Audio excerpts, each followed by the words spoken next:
Thank you everyone for joining us this morning for our August webinar. Today we're going to talk about college applications. The 2022 ApplyTexas application is open. So we're going to cover all of our updates and also college and career advising resources. Thank you all so much for joining. We are recording and we will share this information. So when we sent out registration, we did ask attendees and we had over 100 people register. We know not everyone can join live, but we had some folks submit some questions. So these are some things that we're going to make sure we cover and to see what educators want to know about the ApplyTexas application, the CounselorSuite, the rest of the college applications that open. So we're going to talk a little bit about Common App today and the Coalition application, but we're going to have a strong focus on the ApplyTexas. So we have lots of information. But some of the questions that folks submitted were, how do you track financial aid completions? So we'll talk about those reports within the ApplyTexas CounselorSuite. What will the online TASFA look like? We're going to cover that with a little bit of information today, but we have also reserved our September webinar as well to talk about the online TASFA.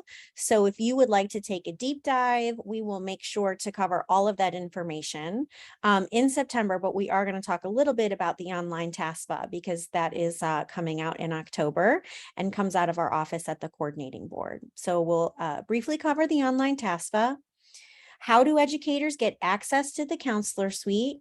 Many more people are using it. I think the usage is up almost 80% from last year from schools and districts. So we will cover that. Also, what are some best practices for using ApplyTexas? One of the reasons folks come to our webinars and contribute is because you get to switch ideas, trade ideas, and collaborate a little bit. And we send all this information out after the webinar is completed. And we also share the recording and the practices on our YouTube channel. And then folks wanted to know what are updates to the ApplyTexas system this year. We had some significant updates last year, but these are just some things that we're going to make sure we cover in today's webinar. And of course, many of you are familiar with Texas OnCourse. We're in the College and Career Advising Division at the Higher Ed Coordinating Board. And with Texas OnCourse, all Texas students, no matter where they come from or where they're headed, have a plan for success after high school. Please make sure to subscribe to our YouTube channel. If you subscribe, then you'll be able to switch to take a look at all of our webinars by topic, and you can search by keyword and you'll get our links and all of the other, we do lots of other videos and those are on our YouTube channel. So just a couple of other things. Our webinars are recorded. We know that you all are in schools and schedules are very busy. So some folks register and are not able to join live. So we send our recordings out to everyone. And we put upcoming webinars and recordings. They're posted on our webpage. Isaiah Garcia is our associate that's dropping links to today's webinar in the chat for you. And there is a link right there to our monthly webinar series. So here's our brief agenda for today. We do have a lot of information to cover, though. We're just going to make sure we say welcome and introduce the folks that are in our webinar this morning. Ashley McKenzie's joining us from Texas OnCourse and is one of our high school program specialists. And then we have Claude Jenks, who is our Director of Strategic Initiatives at the Coordinating Board, and she is the expert guest speaker on our ApplyTexas updates and using the CounselorSuite. Claudette is working diligently as well on the online TASFA, so we appreciate your time this morning, Claudette. And then we've had several different districts and folks share with us some best practices and things that they use on ApplyTexas. So I will cover those as well, and we'll have some time for Q&A toward the end. And we have reserved from 10 a.m. to 11 a.m. this morning for our webinar. My name's Laura Guggen. I've been part of this monthly webinar series for several years now, and I'm Director of Program Implementation with Texas OnCourse within the Division of College and Career Advising at the Coordinating Board. So good morning and welcome everyone. Ashley? Hi, I am Ashley McKenzie, and I am a program specialist, and I work on our high school content with Texas OnCourse. I was a high school, college, and career counselor for about 6 years, so I'm happy to be here and to show you guys some of our resources today. Perfect. Thank you, Ashley. And Claudette. Hello, everyone. Thank you for having me. I'm Claude Jenks, the Director of Strategic Advising Initiatives. I oversee a number of college access initiatives at the agency. As Laura mentioned, ApplyTexas is one of them, as well as the online TASFA and some other college access initiatives. Thank you for having me. Yes, thank you for joining Claudette and Ashley. We're going to go ahead and get started. I'm going to turn it over to Ashley, who's going to cover some resources and spotlight some things within the Academy. So Claudette is going to share with us today some updates and some helpful information about ApplyTexas. But in case you are not familiar with our Texas OnCourse Academy, I just want to tell you a little bit about what we have to offer there.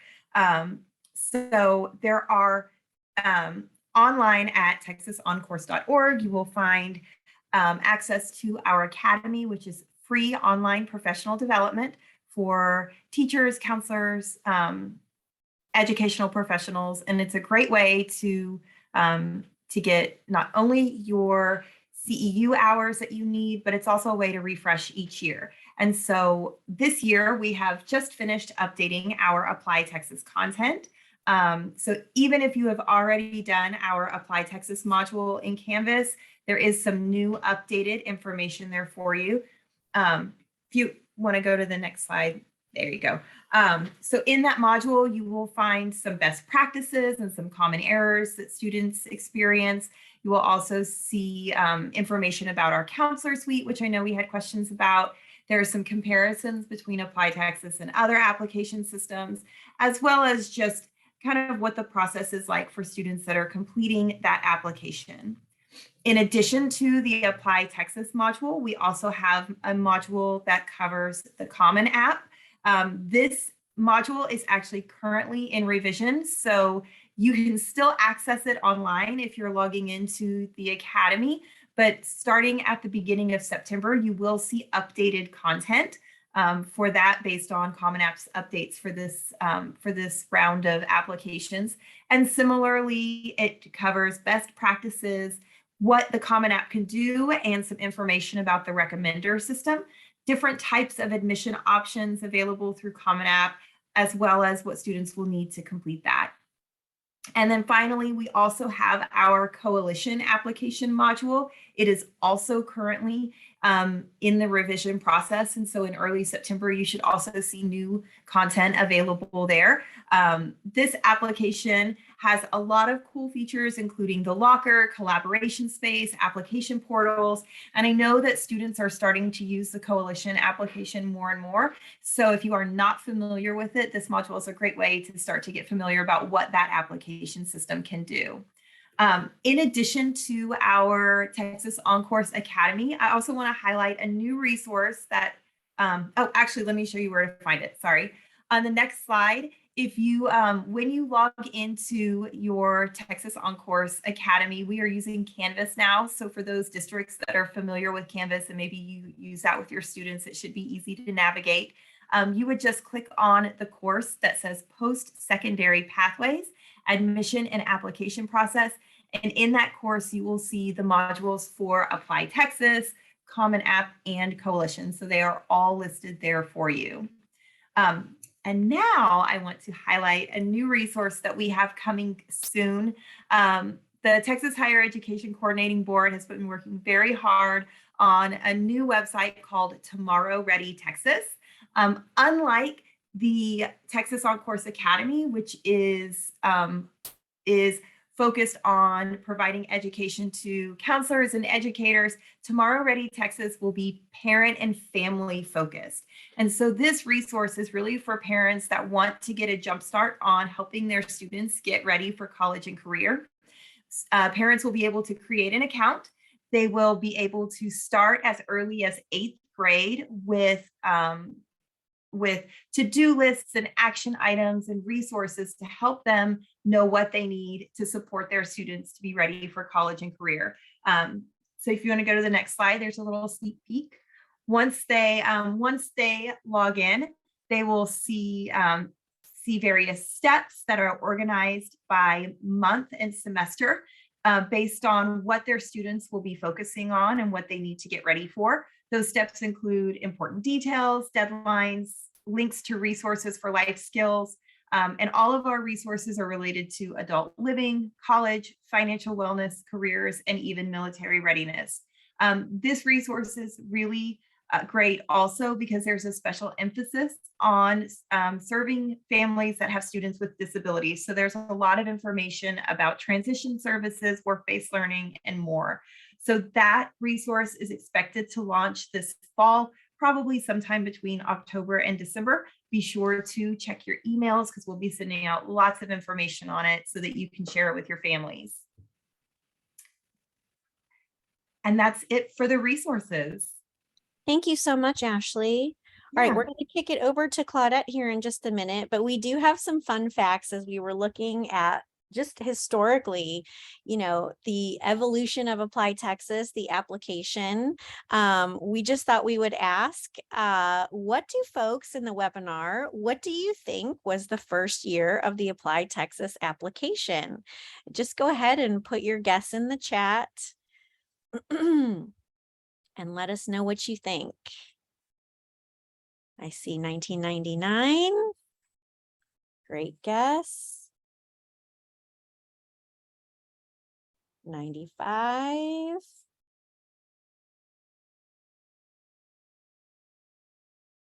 2008, 2007, 2001. Love it. No clue. That's okay too. This is compliments of Claudette, who's been working with ApplyTexas for several years. But Claudette verified and double checked before our webinar, but the first year of ApplyTexas was 1998. So if you guess 1998, I can't believe it. I don't see it. But Erica Gonzalez, you were closest. 1999. Really, really close. Yes, good guess, Erica. Perfect. So yeah, long time, and it has come a long way and we've made lots of improvements. So Claudette, I'm going to kick it over to you. Great. Are we at this slide or? So I can go ahead and say this slide. Okay. So I'll go ahead and as Laura mentioned, there were a number of updates to the ApplyTexas system last year. So I'm going to go over some of those application updates. I'll be going over the CounselorSuite basics just to let you know about, for anyone on the webinar that's not familiar with the CounselorSuite, I'll be going over the basics as well as any current updates that have happened since last year. I'm going to show you, kind of walk you through some of the CounselorSuite reports that are available on ApplyTexas and answer some frequently asked questions that we get at the agency.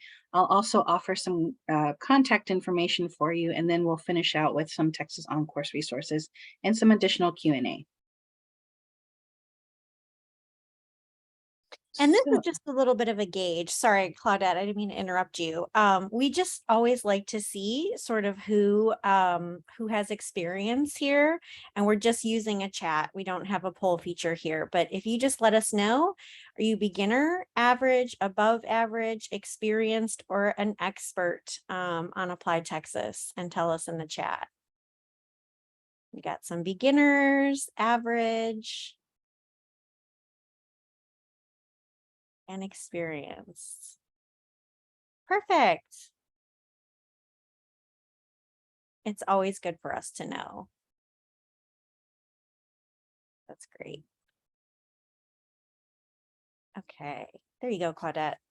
Thank you. Wonderful. And I love that question because it does give me a sense of who is in the room technically, so I can either speed through or follow up on some things. So it looks like we have a really good mix of participants today. So some of you, it may, for those experienced and above experienced, this might be repetitive, but there are some things that we just want to draw to your attention. So like I said, last year there was a whole new change to the ApplyTexas system.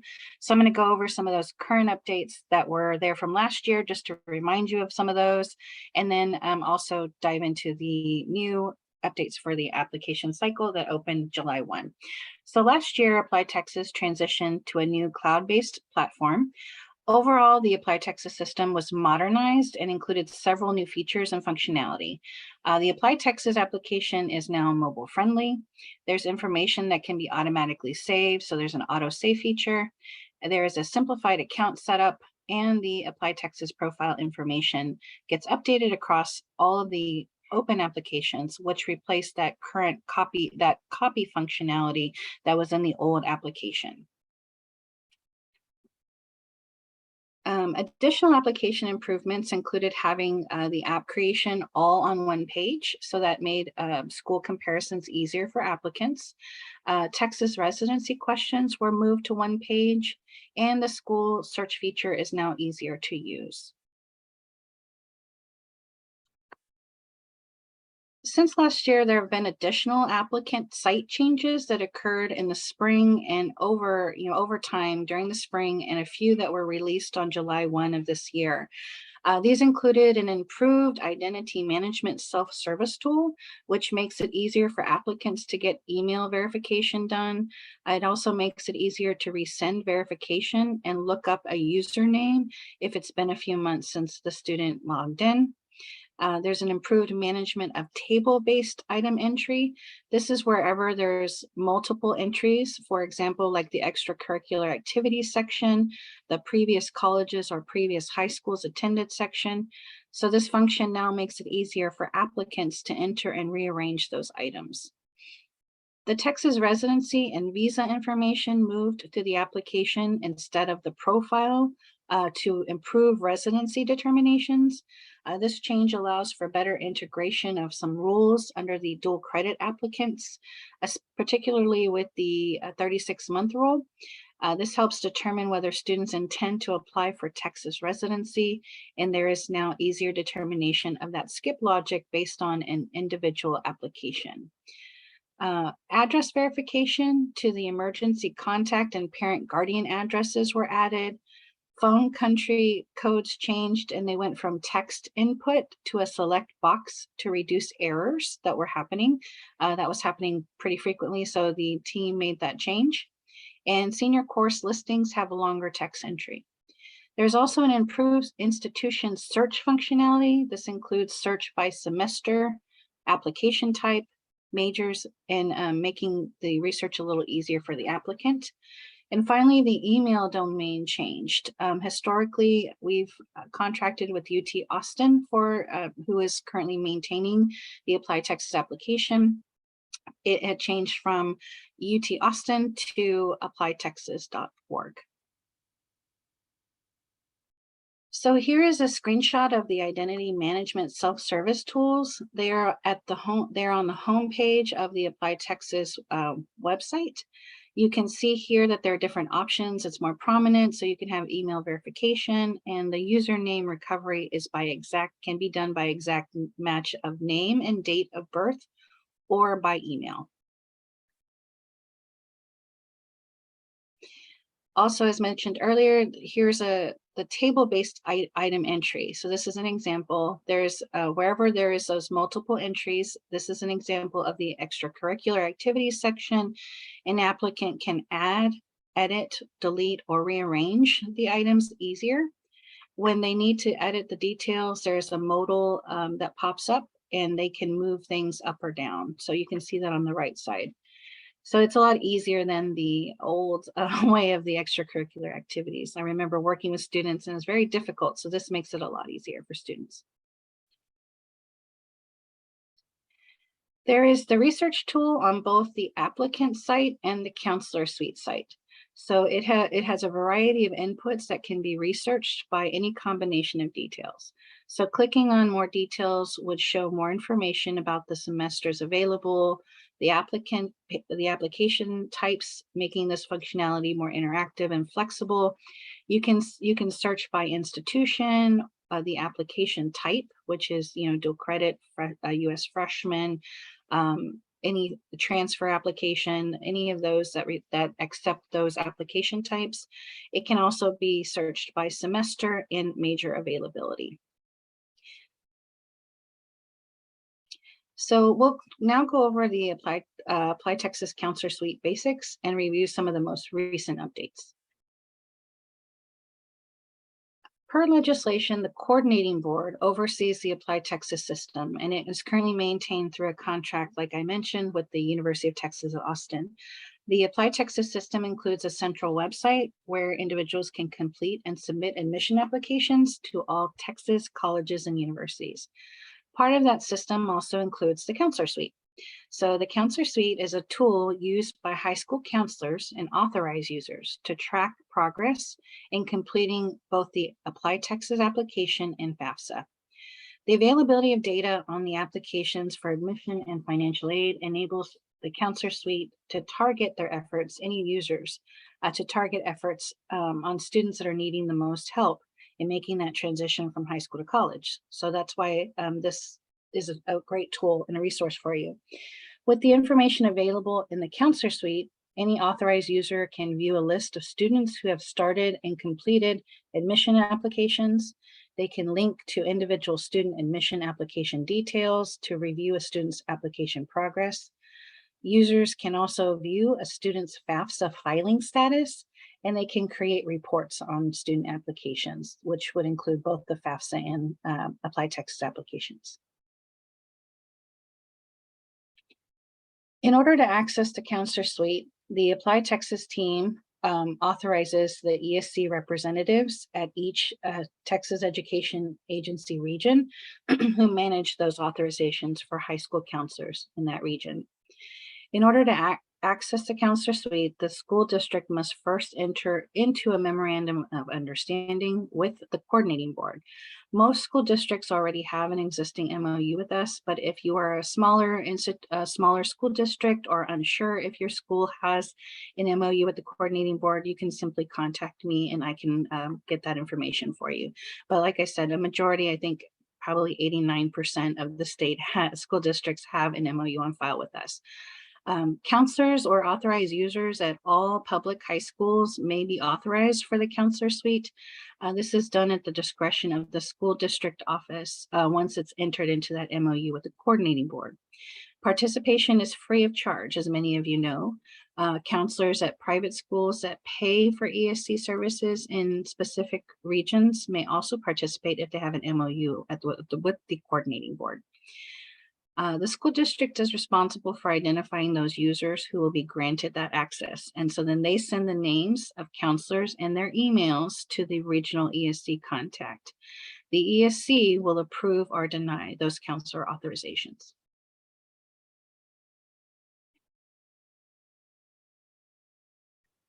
This chart represents the authorization workflow for the ApplyTexas CounselorSuite access.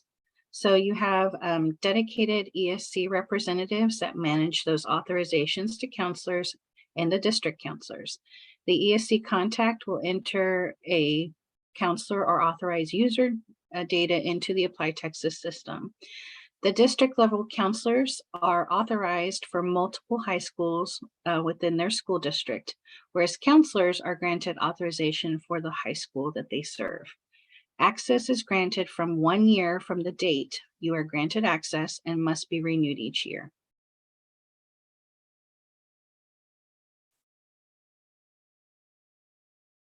One of the things that I think, yes, so counselors request, again, authorization and can reset their passwords through the ESC representative.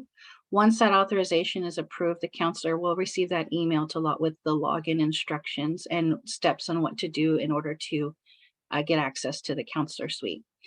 As I mentioned, authorizations are renewed every year, and you should be receiving an email with those authorization, to remind you that that you need to renew. Once authorization is approved and the account is set up, users will receive an email from ApplyTexas with login instructions. The ApplyTexas system will send that temporary, oops, I'm sorry, got the wrong slide. Here's the landing page of the CounselorSuite. If you are an authorized user, you can log in with your credentials. If you are not an active user or are an existing user of the ApplyTexas CounselorSuite, you can go to this site, the ApplyTexas CounselorSuite site. On the login page, you just need to scroll down to where it says first time here and click the Get Started button, so you can view information on how to request the access. Once you are authorized and you're signed in, you will see this landing page. Here you can click on the highlighted button to view the students at your particular high school. The first screen that counselors will see when they click on View Your Students is an overview of the students at the school who have started an admissions application or a FAFSA application. You will see your high school's name along with a summary of both the ApplyTexas applications and FAFSA applications on file. It's important to note here that these numbers will not be the same. The information is in the system is from two separate data files. The ApplyTexas application data is from the ApplyTexas application, and the FAFSA application file is data that comes to the coordinating board through an agreement with the Department of Education. These data are not merged, so they're two separate sets of data. That's why there's this distinction between FAFSA applications and ApplyTexas applications. You will only see students who have started a FAFSA application in these numbers. Next slide. The search feature highlighted at the top of the page allows a counselor to search for a specific student rather than scrolling through the entire list of students. So that's a new feature that was added. The student listing table includes basic biographical information. You can view the student details by clicking this blue button all the way to the right-hand side of the screen. That'll allow you to show additional details and dive in further for the student level data. Clicking the Show Details displays the progress on the FAFSA and ApplyTexas application. Here you'll find a student's FAFSA filing status, which includes if the student completed the FAFSA, the completion date, process date, which we've learned is when the student aid report or SAR has been generated. So that's what the process date means, and whether the student is selected for verification. Please know that the FAFSA data received from the Department of Ed is provided as pass-through information. The selection for verification is provided through a methodology from that Department of Education information. Institutions do not provide any information into the CounselorSuite. It's a common misconception that there's data fed from the institution. Just know that this is all Department of Education data. On this page, you will also see the student's progress on the ApplyTexas application. You'll find a list of all the ApplyTexas applications a student has started and submitted and their status for each. As mentioned, the coordinating board receives that FAFSA information from the Department of Ed, and the data is sorted, filtered, and matched by high school, not by individual students. So it's really important that you help and ensure students are matching when they fill out the FAFSA, that they're matching the school by a search and select feature, which we'll go over later. But it's important that they match by the high school, because that's how the data is fed into the CounselorSuite, by matching the student with the high school, not by individual student data. The coordinating board then forwards this student status information to the ApplyTexas CounselorSuite.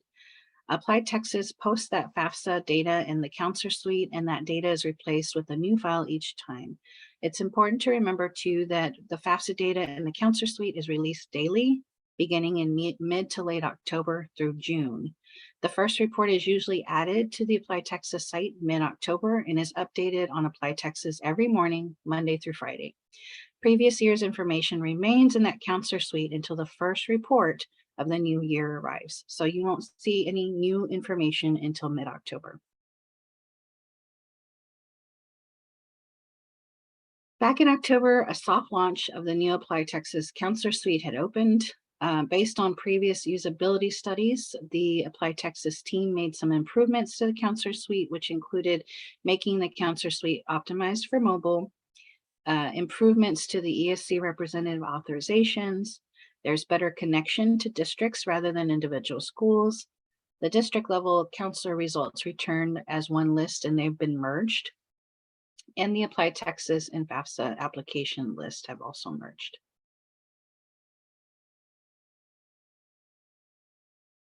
Application counts were also added and have a new look and feel. I don't know if any of you use those, but we had a number of schools that would use that data that was on the old system to kind of identify how many students were applying with the application information. And that has been added since the opening of last year. So it's been added to the new CounselorSuite site. You are able to access application counts from the top left corner of the CounselorSuite or even from the login page before you log in. The feature allows any user to view the saved applicants, which is defined as the saved applications, which are defined as started but not submitted applications. You can also view submitted applications and total application counts by semester and year for the school districts in a TEA region. Only the 4-year freshman and 2-year applications are included in that data. You can also view this list by high school, school district, and ESC region. ApplyTexas also added general college information to the CounselorSuite. This provides information about each institution of higher education's admission date, their contact information, semester, and other information. So there are a few types of reports that can be developed in the CounselorSuite, and I'm going to walk through those with you. Next slide. In the CounselorSuite, users can download a report with student level data only shown on page view. Users can also download a list of all ApplyTexas admission applications and all FAFSA applications. The lists can now be merged into one list. Here's an example of the page view. So by clicking download page, that's the box, the red box that's highlighted, or the box that's highlighted red, you can print a list that shows the student's last name, first name, last name, date of birth, school, their graduation date, email, and phone number. You can download this report by clicking that highlighted button on the left. Next slide. Again, these are just details so you can see if you don't currently have authorization to view this, but you can download all ApplyTexas applications by clicking that middle button. It'll create a spreadsheet of all students who have started an ApplyTexas application. Next slide. The details report of admission applications will include the name, again, the student name, their date of birth, the application ID, the institution name, the semester, application status, essay status, as well as the scholarship status. A student listing of the FAFSA report applications is also available by clicking that blue tab at the bottom labeled Download All FAFSA Applications. You will be able to download a report of the students who have started or completed a FAFSA. And I just want to reiterate that, again, these are only those that have started or completed these applications. We're working on other tools that might identify a roster of students, but we're not quite there yet. So know that the FAFSA and the FAFSA, only those that started a FAFSA will be listed in this data. Next. The FAFSA application report will have the student name, the date of birth, the high school district, high school name, FAFSA's submission date, their process date, and if the student was selected for verification. It also has the number of ApplyTexas applications. So some of the CounselorSuite changes that have come up for this application cycle, they included again during the spring and beginning of July 1. There are now aggregated reports for district level counselors, which will be helpful to pull all the high school students into one list. The research tool is now available, and we kind of showed you what that research tool looked like a while ago. It's accessible for both the applicant and for the CounselorSuite users. Coming in the fall of 2023, we're going to be having fall. It will start, it's fall of 2022. I'm sorry. Data will, from the new online task mobile will be integrated into the CounselorSuite in a similar format as the FAFSA. And there are PDF previews of all application types available there as well. So this is what the snapshot of what that looks like. This actually is a snapshot that a district counselor may see because it has district-wide FAFSA reports, district-wide ApplyTexas reports. So this would be for a district counselor, but you can see that if you click on that top left corner where it says reports and downloads, you would see application previews where it has the different types of applications you can preview. You just have to click and download each. And then of course here as a counselor, you would have what you have access to, which is the FAFSA report and the ApplyTexas application reports for your school. So now we'll head into some common frequently asked questions. Most questions we receive are around the FAFSA data in the CounselorSuite. So I'm going to go over some of those, and I'll share contact information if you have other questions about ApplyTexas and the CounselorSuite.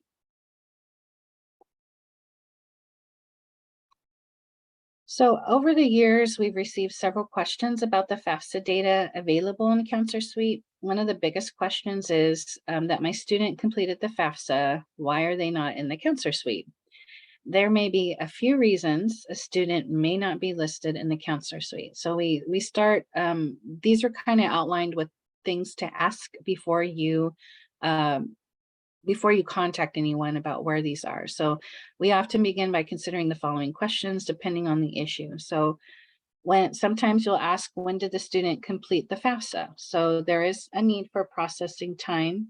When a student submits their FAFSA, there is a 1.5 to 2 week processing time before the student will be listed in the ApplyTexas CounselorSuite FAFSA data. As a reminder, this is Department of Education data, so it does take time for them to receive the information and then send it to our agency to be sorted and filtered, and then to the CounselorSuite. So there's a period of time there. We currently do not have real-time data. So if there is, you just need to allow for some of that time. The other things you need to ensure is whether the student selected the correct high school.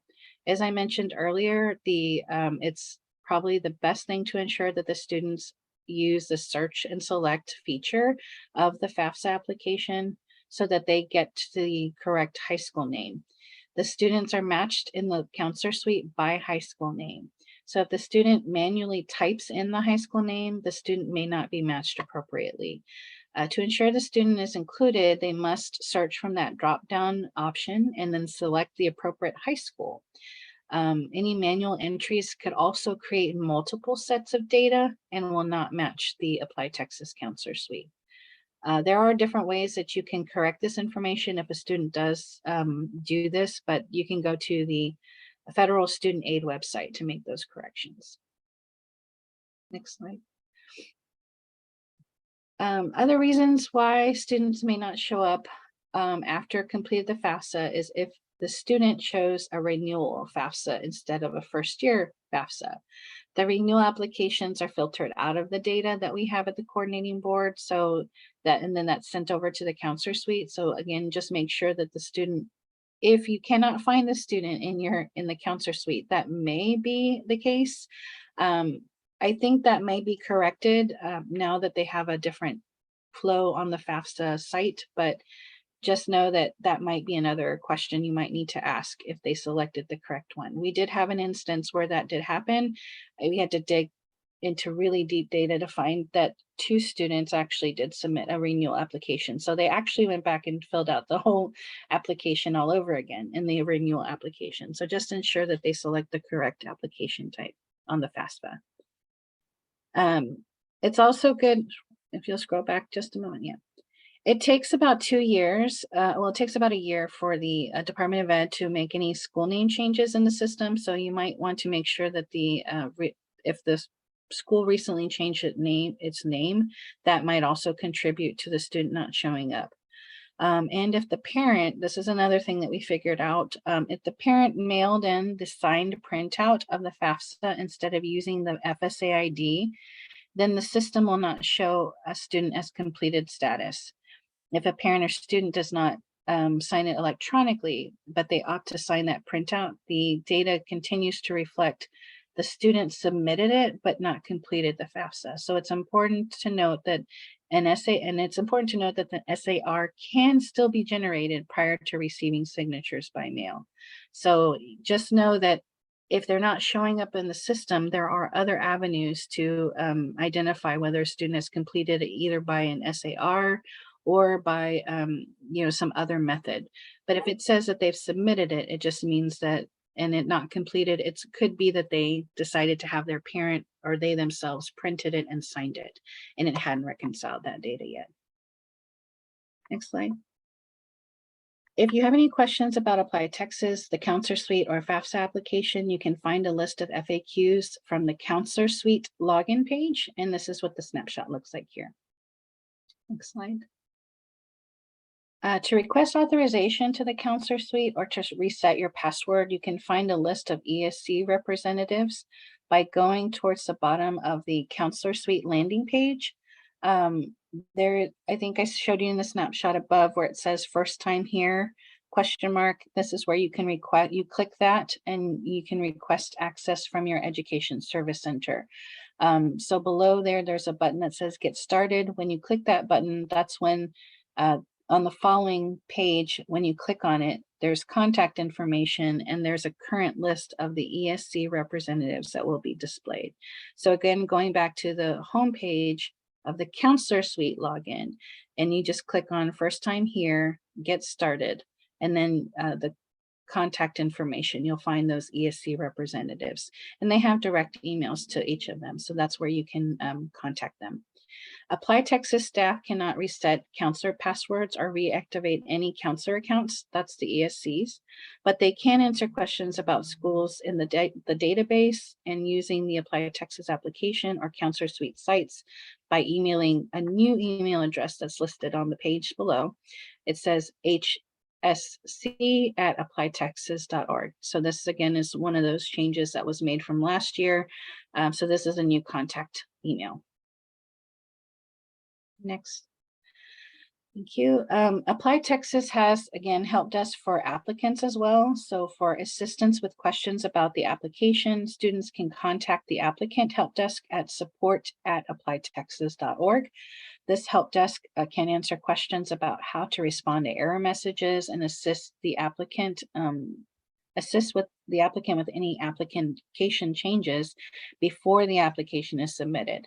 So applicants having trouble with any login may use the self-serve login recovery that we showed you at the beginning.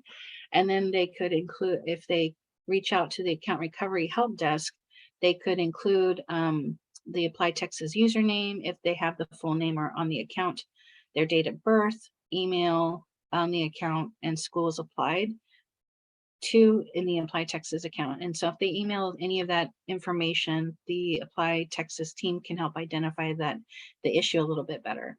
So again, if students have current applications in the account and know their username and the email address being used, they may use that forget your password link on the sign-in screen that I showed you earlier. And that is all I have. I'll now turn it back over to Laura. Perfect. Thank you so much, Claudette. Those are some great updates. I just want to look really quickly before we move on and make sure that we've answered some of the questions here. So I'm going to read this one in the chat. And Claudette, I think you talked about the timing, but we just want to make sure we cover it. Tina mentioned, how quickly will the FAFSA information be listed and updated? Last year, there were some weeks where the data did not update. So I think you covered the timing, and it sounded like that was 1.5 to 2 weeks. Is that right, Claudette? That's correct. And last year there were, because of the change into the new mainframe, there were some changes, some things didn't translate 100%. So there were some glitches in the system last year, but I think that's all been resolved. So like I mentioned, it should take between 1.5 to 2 weeks to get into that system. Perfect. Thank you. And then in our Q&A box, Corey mentioned several students last year submitted FAFSA, but they did not show up, and they did not have a submission date, but they had their FAFSA completion email. Do we know if ApplyTexas and FAFSA are going to sync better this year, or what was happening last year to cause those issues? I'm reading this again, but I Sure. do not show it. Submitted their FAFSA, but it does not show that they had their submission date. So again, going back to those FAQs, you should first ask any of those questions that I listed in there, because it could be that they didn't match by high school, they submitted the wrong, they submitted the wrong application. It could be a number of those things, but we wouldn't know until we ask those questions. Typically, it is a high school selection. A number of students would just type in their high school, and it could be, like I've said this lots of times, you can enter anything into the FAFSA application. I don't know if that's still current, but you can enter in happy birthday high school, and it'll let you proceed without a verification or a validation that that's a true high school.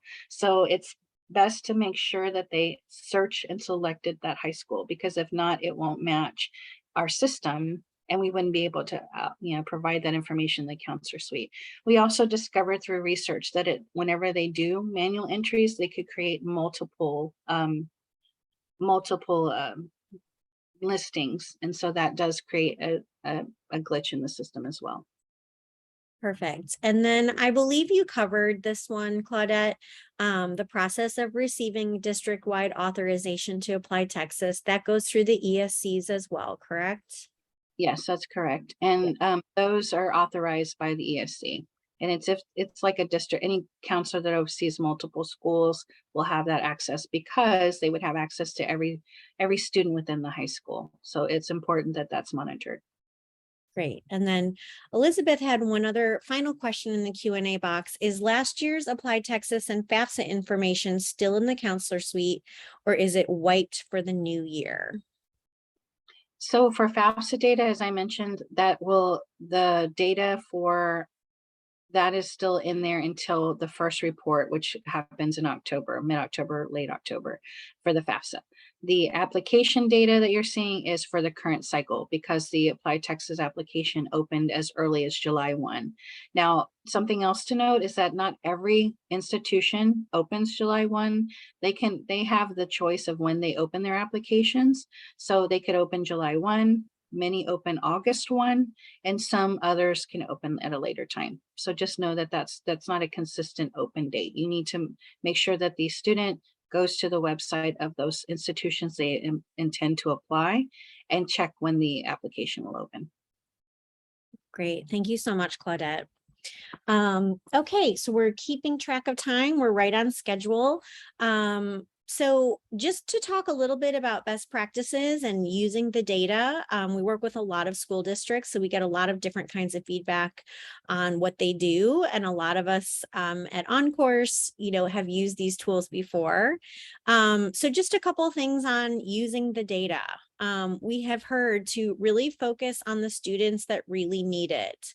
So you'll be able to see when you run these reports if students have started an application, however, they have not finished an application. So starting is, of course, very different from finishing and submitting. You should also be able to see some really different trends over time. And your students, and even if you're new to a campus, you will get to know them throughout this process. So there's a lot of different subgroups, right? You can look at your special education students.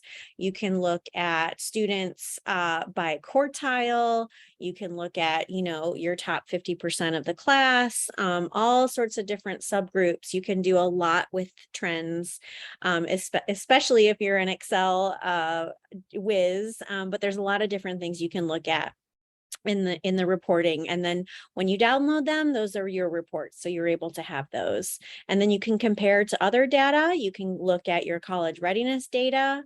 You can look at your college, career, and military readiness, your CCMR indicators. There's just a ton of things you can do. I think it's just important to note that it's great, I think, for best practices to include other people. So just in terms of like, I'm going to get to a couple of, let me get to a couple of best practices here and then I'll go back. So just using the CounselorSuite. So it's a best practice definitely to integrate the review of this data in a team format. So you could do this during department meetings or in a committee to measure your gains, keep track of your student and your students' progress. And I think the other significant part of that is reviewing data is always great, especially as a group, but then creating some kind of action plan for working with those seniors. We've seen some information on just drilling down to like a case management, like one-on-one model. So if you divide up your seniors with whoever it is that's doing counseling and advising at your campus, or maybe you're with a community-based organization and you'd like to collaborate with the counseling department and share this with administrators. I think integrating that review of the data within a group is definitely a best practice that we've heard shared from a lot of campuses. And then, of course, many of you who were at schools last year got used to coordinating efforts for meeting the class of 2022 financial aid mandate, where seniors were required to complete a FAFSA, a TASFA, or an opt-out form from TEA. We have some great toolkits as well that we've shared that are on our website. But this is obviously a great topic to cover. And our September webinar is also going to be on the online TASFA, but that information is going to be part of the ApplyTexas CounselorSuite. And that TASFA is set to open on October 1.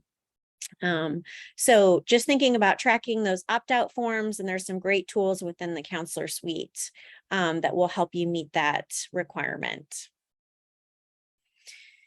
And then a couple of other best practices we've heard, asking for completion emails. We had a great question as an example.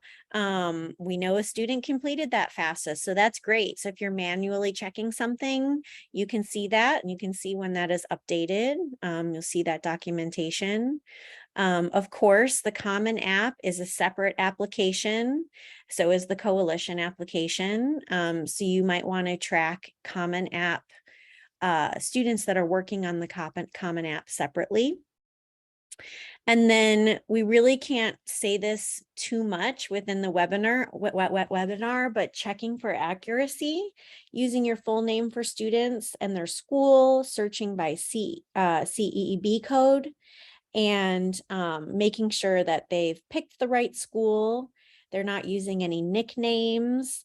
They're using search tools. We heard a great deal of feedback this year on just making sure things are accurate and making sure students get in those reports. One campus suggested creating a test account to see what the students see. And also scheduling like an ApplyTexas, ApplyTexas drive, or getting pizza delivered for a couple of hours in an evening, opening your office or college and career center at lunch, after school, in the evening or weekends, just to support your completion rates and handle questions. Sometimes students do really well and then they can help each other in that kind of like peer-to-peer environment. So we've seen a lot of success in having like ApplyTexas events. So just pausing for a minute here, does anybody have anything that you can put in the chat that we didn't cover today that works really well at your campus or district when it comes to using the ApplyTexas application or the CounselorSuite? I'll just pause here for a minute and see if anybody can share any ideas.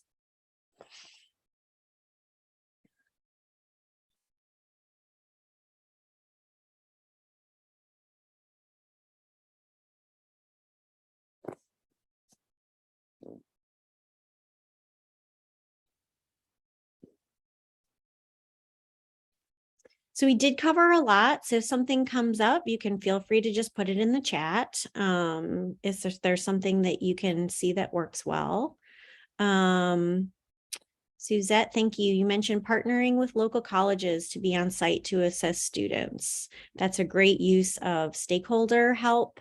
Those local colleges, it's great for students and families to meet those folks, and they're usually very eager to come help you assist students. So that's a great example, not just for application events, but also for financial aid events as well.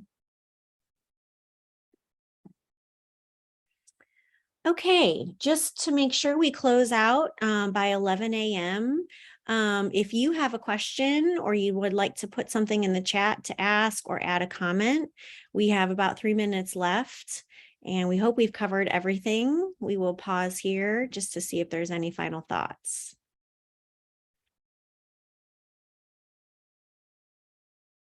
Perfect. Nicole, you made a mention of an ApplyTexas Day, local colleges with applications, advertising ahead of time to parents.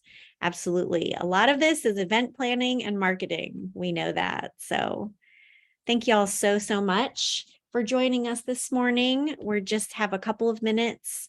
And as I mentioned, we will share the recording with you. And really quickly, if we can, Isaiah, if you can add the link again to the monthly webinar series, it doesn't appear we have a slide on it toward the end here, but just so that you all know, our September webinar is on the online TASFA, and that is in September. If you would like to register, we're going to drop that link in. Thank you so much, Isaiah. I appreciate it. Thanks, everyone. And you have a wonderful start to the school year.